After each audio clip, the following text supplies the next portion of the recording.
وَإِنَّ لِنَفْسِكَ عَلَيْكَ حَقٌّ وَإِنَّ لِزَوْجِكَ عَلَيْكَ حَقٌّ إِنَّ لِزَوْجِكَ عَلَيْكَ حَقٌّ، تمہارے نفس کا بھی تم پر حق ہے، اپنے کھانے پینے اور سونے کے لیے بھی وقت نکالو۔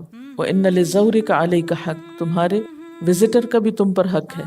اور وَإِنَّ لِزَوْجِكَ عَلَيْكَ حَقٌّ، شوہر یا بیوی کا ایک دوسرے کے لیے ایک دوسرے پہ حق ہے، ان کے لیے بھی وقت ہو۔ پھر اسی طرح جب مال خرچ کرنے کی باری آئے تو اپنی ذات پر بھی خرچ کیا جائے، بال بچوں پہ بھی خرچ کیا جائے، اور اللہ کے راستے میں بھی خرچ کیا جائے۔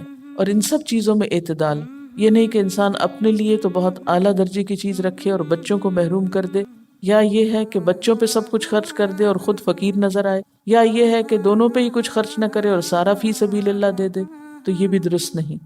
ان معاملات میں اعتدال بہت ضروری ہے۔